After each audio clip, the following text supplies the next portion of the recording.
네, 시장에 여러 가지 다양한 변수가 집중돼 있는 이번 주이기도 합니다. 이제 매크로 이슈 짚어주는 분이세요. 상명대 D&A랩 황세훈 객원연구위원 모셨습니다. 안녕하세요. 네, 안녕하세요. 반갑습니다. 네, 한 달 만에 뵙습니다. 네, 그렇습니다. 오랜만에 나왔네요. 지난달에 오셨을 때는 네. 예, 그때 시장 분위기가 좋았을 때였는데 과열 논란이 되게 컸었잖아요. 네네. 근데 이 열기가 쉽게 꺾이지는 않을 것입니다. 한마디로 이렇게 말씀해주고 가셨는데요. 그 뒤로도 정말 많이 올랐습니다. 불타올랐죠? 불타오르고 있는 현재 구간이고요. 시장 네네. 어떻게 진단하고 계세요? 네, 지금은 이제 오히려 속도 조절이 조금 필요한 시기가 아닐까 그렇게 보고 있습니다. 사실 전체적인 대세 상승 흐름이 꺾였다고 보기는 어렵거든요. 예. 아마 최소한 상반기까지는 계속해서 이런 상승 흐름, 이제 좀 길게 봤을 때 우상향하는 이런 흐름들은 계속해서 나타날 가능성, 이어질 가능성을 더 높게 예상은 하고 있습니다만 단기적으로 잠깐 쉬어가는 타이밍이 올 가능성이 오히려 높아지고 있는 것이 아니냐 이렇게 예상을 하고 있습니다. 지금 주가, 코스피, 코스닥 마찬가지고요. 예. 굉장히 빠른 속도로 상승을 해왔거든요. 이런 상승 속도를 비교를 해보면 사실 서울 증시는 글로벌 증시 중에 지금 가장 높은, 가장 빠른 상승세를 보이고 있습니다.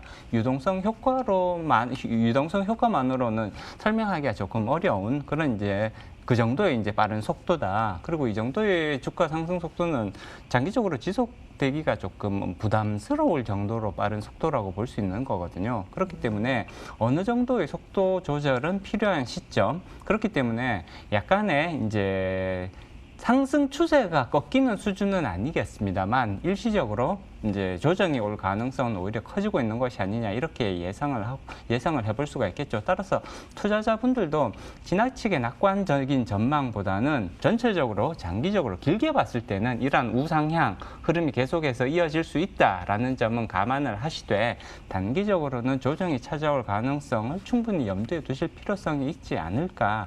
너무 주가가 빠른 속도로 올라왔고요. 이러한 상승 속도에 대해서 부담을 느끼고 또 불안을 느끼는 투자자들이 지금 상대적으로 조금 늘어나고 있는 것은 분명해 보이거든요.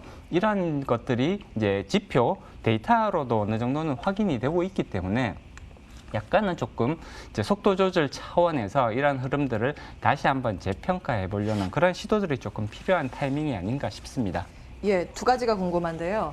대세 상승은 꺾이지 않았다라는 관점에서 이 안에서는 움직이되 너무 단기간에 가파르게 올랐기 때문에 속도 조절 가능성, 조정의 가능성이 있다라고 보셨거든요. 그렇습니다. 대세 상승의 근거는 무엇이고 속도 조절이 되면 어느 정도의 템포, 기간이나 폭이나 이렇게 보시는지도 궁금하고요. 네, 지금 대세 상승이 이어질 것이라고 예상할 수 있는 부분들은 증시 주변 환경은 대단히 아직도 우호적인 환경이 계속되고 있다는 거예요. 올해 지금 유동성 공급에 있어서 가장 중요한 부분은 역시 미국의 연준이라고 볼 수가 있습니다. 연준 그리고 미국 정부의 대규모 재정 확대 정책은 올해도 계속해서 이어질 가능성이 높다고 볼 수가 있죠. 더더군다나 바이든 대통령이 취임을 하면서 민주당의 기본적인 그 스탠스는 재정을 조금 더 확대 지출을 함으로써 더 크게 경기 부양책을 하겠다라는 것이 기본적인 방향성이라고 볼 수가 있습니다. 그렇기 때문에 전체적인 유동성 자체는 계속해서 확대되는 쪽으로 이어질 가능성이 높죠. 그리고 이 유동성은 주식시장으로 계속해서 유입될 가능성을 높게 예상해 볼 수가 있습니다.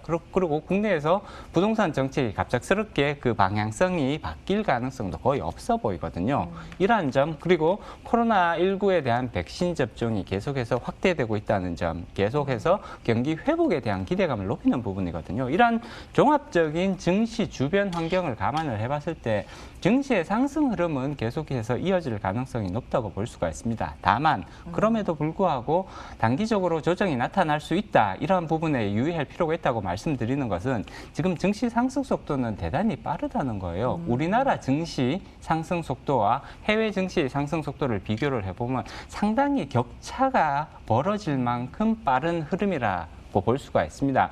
물론 이런 것들은 코리아 디스카운트가 해소되는 과정에서 나타날 수 있는 현상이다라는 쪽으로 해석도 충분히 가능하겠죠. 그렇지만 그렇다고 하더라도 속도 자체가 대단히 빠른 것은 사실이라고 볼 수가 있습니다. 다소간 국내 증시의 상승 속도가 떨어지는 모습이 나올 가능성을 오히려 높게 예상을 해봐야 될 것 같고요. 그렇다면 작게는 5%, 많게는 10%까지의 이러한 조정 흐름이 나타날 가능성은 투자자분들께서 충분히 염두에 두시고 조금 장기적인 관점에서 접근하실 필요가 있다는 거죠. 예, 그러면 좀 굵직한 일정들부터 보겠습니다. FOMC 회의도 미국에 예정이 돼 있고요. 뭐 애플, 테슬라 등의 이제 실적 발표, 굵직한 기업들의 실적 발표도 예정이 돼 있는데요. 어느 부분에 주목하고 계세요? 일단 실적 발표가 더 중요하다고 볼 수가 있습니다. FOMC 자체에서는 사실은 그렇게 크게 변화가 나타나기는 어렵다고 봐야 되는 거거든요. 통화 정책, 제로금리 정책이 변할 것이냐 혹은 양적 완화가 변할 것이냐 이런 부분의 가능성은 상대적으로 낮다고 예상해 볼 수가 있는 것이고요. 우리가 이제 테이퍼링에 대한 우려가 있습니다. 그렇지만 올해 안에 테이퍼링 이슈가 본격적으로 제기될 가능성은 상당히 떨어져 보인다고 말씀드릴 수가 있죠. 따라서 FOMC에서는 그렇게 시장에 큰 영향을 미칠 만한 그런 사안들이 나오기는 어렵다라고 봐야 되는 거고요. 오히려 기업 실적 발표가 이번 주에 주가 흐름에 있어서 훨씬 더 크게 영향을 미칠 가능성이 높습니다. 기업 실적 발표, 4분기 실적 발표가 이제 계속해서 이어지죠. 국내에서도 현대차, 삼성바이오로직스, 그다음에 LG화학, 기아차, 네이버, SK하이닉스 같은 이런 중요한 기업들의 실적 발표가 이번 주에 이제 예정되어 있고요. 해외 같은 경우에는 테슬라, 애플, 마이크로소프트, 페이스북 같은 이런 대형주들의 실적 발표가 지금 예정되어 있습니다. 중요한 부분은 4분기 실적보다는 앞으로의 실적이 어떨 것이냐, 1분기 실적 그리고 내지는 2분기 실적에 대한 이러한 전망들이 더 중요하다고 볼 수가 있습니다. 4분기 실적은 이미 거의 대부분 주가에 반영되어 있다고 봐야 되는 거기 때문에 깜짝 실적이 나오지 않는 이상은 주가 흐름에 큰 변화를 주기는 어렵다고 봐야겠죠. 그리고 깜짝 실적이 나올 가능성도 상당히 낮아 보인다. 이렇게 예상을 해볼 수가 있는 것이고요. 그렇기 때문에 결국 이러한 여러 주요 기업들이 기업 실적을 발표를 하면서 4분기 실적을 발표하면서 1분기 내지는 2분기에 대해서 어떤 식으로 지금 전망을 가져가고 있다. 어떤 식으로 매출이 이제 변화할 것 같다. 이런 부분들에 대해서 언급들이 나오게 될 텐데 이런 부분에 훨씬 더 집중하실 필요성이 있다. 향후 주가에 가장 크게 영향을 미칠 만한 그런 정보들이다. 이렇게 평가해 볼 수가 있습니다. 예.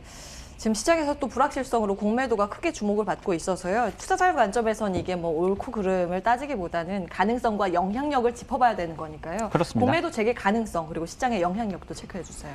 지금 이제 공매도에 대한 논란이 굉장히 뜨겁고 개인 투자자들의 반대가 거세잖아요. 예. 그렇기 때문에 정책 당국의 입장에서도 공매도를 지난번과 같이 6개월간 다시 또 금지를 연장할 가능성은 상대적으로 높다. 그렇게 예상을 해볼 수가 있겠습니다. 다만 이제 그 공매도 재개의 필요성을 주장하는 분들, 그러니까 특히 시장이나 학계 쪽에서의 주장들도 만만치 않기 때문에 과연 6개월 금지 연장을 계속해서 이어갈 수 있을 것이냐 또는 약간은 절충된 형태로 이제 변형되어서 공매도 금지가 이어질 것이냐 뭐 이런 부분들에 대해서는 불확실성이 남아 있다고 볼 수가 있습니다. 공매도가 전면적으로 재개될 가능성은 많이 낮아졌다라고 평가를 해볼 수가 있고요. 6개월 다시 또 금지가 연장이 되는 방안 또는 기간을 조금 줄여서 3개월 연장이 되는 방안 내지는 일부 종목에 대해서 제한적으로만 공매도를 재개하는 이런 여러 가지 절충안들 중에서 아마 선택지가 나오게 될 가능성이 높다고 예상을 해볼 수가 있겠죠. 다만 재개가 된다고 하더라도 예를 들어서 이제 장기 투자의 관점 그리고 대형 우량주의 관점에서 접근하시는 그런 투자자분들이라면 사실상 크게 영향을 받을 가능성은 떨어져 보인다라고 말씀드릴 수가 있을 것 같고요. 재개가 되는 쪽으로 가게 된다면 결국은 테마주라든지 혹은 이제 실적 개선, 실적 악화가 예상되는 그런 종목에 집중될 가능성은 충분히 예상해 볼 수가 있습니다. 그렇기 때문에 약간은 위험한 방식보다는 펀더멘털을 중시하는 방향으로 투자 방향성을 잡으신다면 이러한 재개 그런 논란에서 조금은 이렇게 자유로워지실 수 있지 않을까 그렇게 예상해 볼 수가 있죠. 이제 걷어내야 될 부분 말씀 주셨고 한 1분 정도 남았는데 그러면 집중해야 되는 부분 이제 긴 시각으로 우리가 바라봐야 될 섹터 정리해 주시면요. 네, 지금 현재까지의 상승 흐름은 이제 우량 대형주 중심의 상승 모습들이 계속해서 나타나고 있습니다. 이러한 상승 모멘텀 계속해서 이어질 가능성 충분히 예상해 볼 수가 있는 것이고요. 따라서 2월 중반까지는 이러한 상승 모멘텀이 계속해서 이어질 수 있습니다. 이런 부분들도 충분히 감안하실 필요성이 있겠죠. 중소형주 같은 경우에는 일부에서만 상승 흐름이 나타날 가능성이 오히려 더 높다고 예상을 해볼 수가 있습니다. 물론 중소형주는 상승 흐름이 나타날 때 강한 흐름을 타는 것은 것은 사실이지만 이러한 강한 흐름을 탈 수 있는 종목의 숫자는 상대적으로 굉장히 적다고 볼 수가 있는 것이거든요. 그렇기 때문에 일부 종목에서만 상승 흐름이 나타날 수 있으므로 오히려 대형 우량주 중심으로 계속해서 이제 비중을 유지하시는 그런 전략은 충분히 유효한 전략이라고 볼 수가 있을 것 같고요. 실적 개선세가 이어지고 있는 IT 가전이라든지 그다음에 자동차, 유통주 이런 부분들에 대해서 계속해서 관심을 유지하시는 이런 전략이 필요해 보입니다. 예.